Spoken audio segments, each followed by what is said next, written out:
montón de registros de última hora, dicen por correo electrónico. Entonces, ahí se hacen este proceso.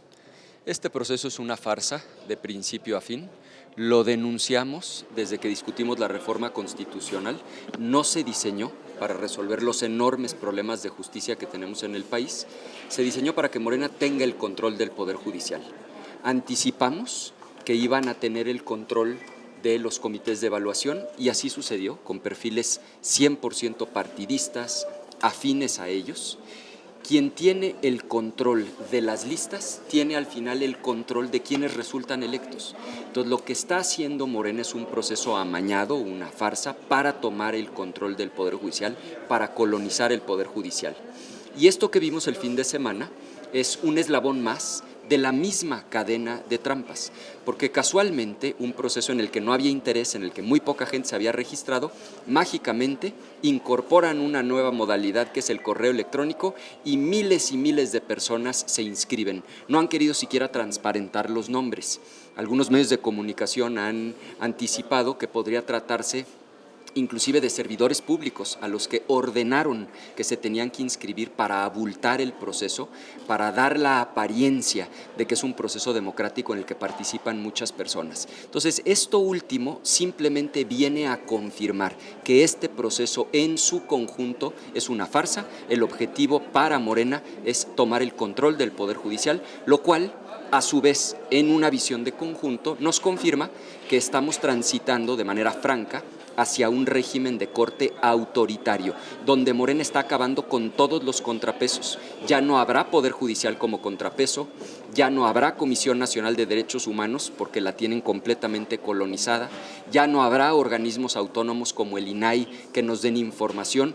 Todo esto corresponde a una estrategia del régimen para tomar el control total, el control absoluto, lo cual nos lleva a un régimen de corte autoritario. Y lo que sigue en el procedimiento, que es la evaluación de, digamos, de los perfiles, tanto de la idoneidad. Va a ser otro eslabón de la misma cadena de farsas. ¿Por qué? Porque quienes van a hacer esas supuestas evaluaciones son perfiles afines, 100% controlados por Morena.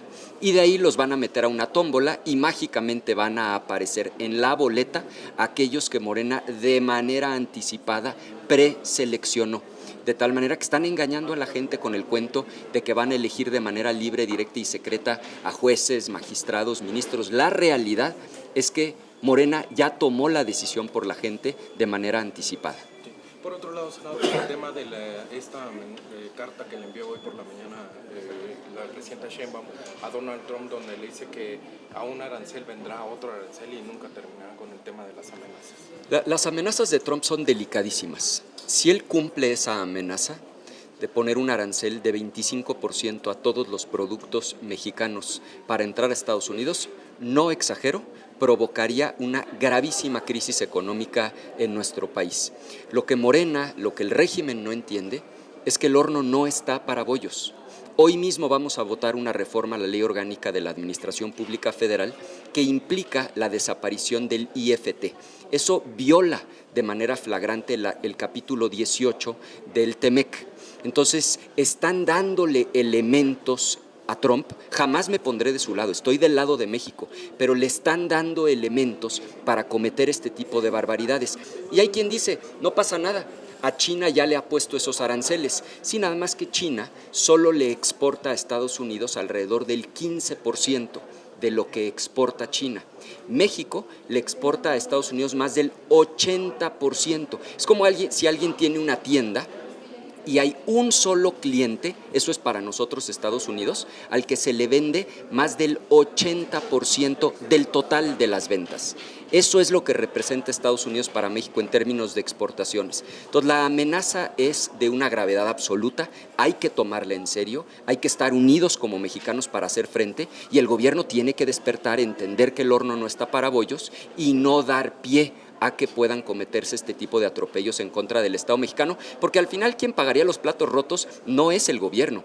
Una crisis económica acaba con el patrimonio de la gente, de las familias, y por eso nos tenemos que tomar en serio estas amenazas. ¿Qué tendrá que hacer? ¿Reunirse Sheinbaum con él? ¿Pedir una audiencia? ¿Qué tendrá que hacer? Empezar por no violar el Tratado de Libre Comercio.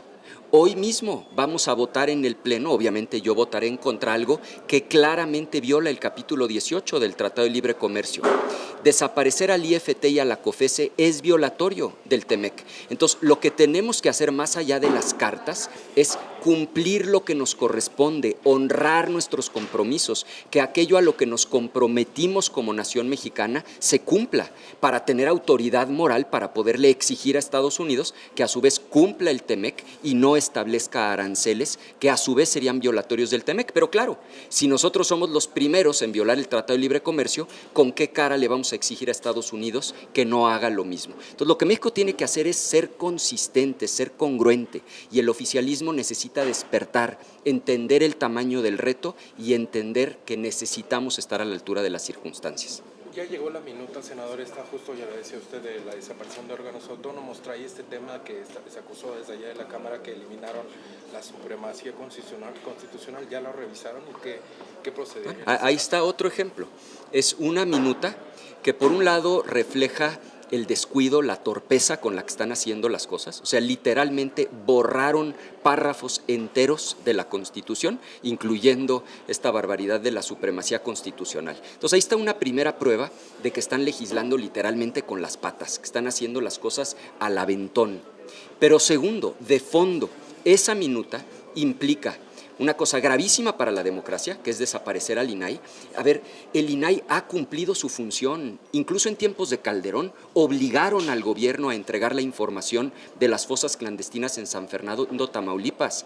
A Peña Nieto lo obligaron a entregar la información de la estafa maestra, que fue un enorme acto de corrupción. Al gobierno de López Obrador lo obligaron a entregar la información de Segalmex. Es decir, han repartido parejo en el buen sentido de la palabra. Lo que pasa es que Morena quiere un régimen de control total, no quieren que haya contrapesos, no quieren que haya un órgano que los obligue a transparentar. Entonces, desaparecer al INAI, muy mal.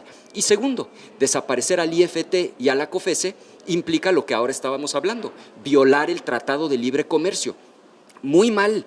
El presidente de Estados Unidos electo amenazando con aranceles del 25% que quebrarían a la economía, entre otras cosas porque esos aranceles van en contra del Tratado de Libre Comercio. Pero ¿con qué cara vamos a exigir que ellos cumplan el Tratado de Libre Comercio si nosotros mismos lo estamos violando al desaparecer al IFT y a la COFECE? Entonces, lo que tenemos que hacer es entender que tenemos que trabajar con seriedad, con profesionalismo, dejar de legislar al vapor, con prisas, hacer las cosas bien y cuidar al país. En eso pueden contar con nosotros. En sus prisas y en su legislación con las patas, en eso nosotros no vamos a apoyar.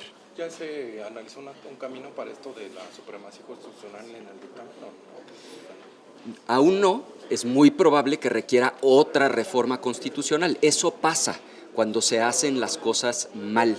Claro, lo que Morena quiere es colonizar el Poder Judicial para que el día de mañana no proceda ninguna acción de inconstitucionalidad, ninguna controversia constitucional, entonces ni siquiera se tengan que preocupar por sus errores. Es muy probable que requiera una reforma constitucional solamente para enmendar ese error que ellos cometieron de haber eliminado ese párrafo. O sea, volver a aprobar su supremacía constitucional. Si lo quieren hacer bien, lo tendrían que volver a someter a votación, pero como no es lo suyo hacer las cosas de manera correcta, es muy probable que lo quieran corregir con una fe de erratas. Esa es lamentablemente la marca de la casa. ¿Y dónde se tendría que hacer esa fe de erratas y sí procedería, digamos, pues, legislativamente? Habían dicho que la iban a hacer en la Cámara de Diputados, lo cierto es que ya no lo hicieron, ya llegó aquí la minuta y no se ha hecho la fe de ratas. Solo ellos saben cómo lo van a tratar de resolver. Lo que todos sabemos es que cometieron un error, que el error es grave y que se tiene que resolver. La manera correcta implicaría regresarlo a la Cámara de Origen, pero es muy probable que ellos lo quieran arreglar en lo obscurito de alguna otra forma. ¿Qué es lo correcto? Regresar ese dictamen a la Cámara de Origen para que se haga la corrección en la Cámara de Diputados y nos lo regresen al Senado. Bueno, gracias, senador. A ustedes.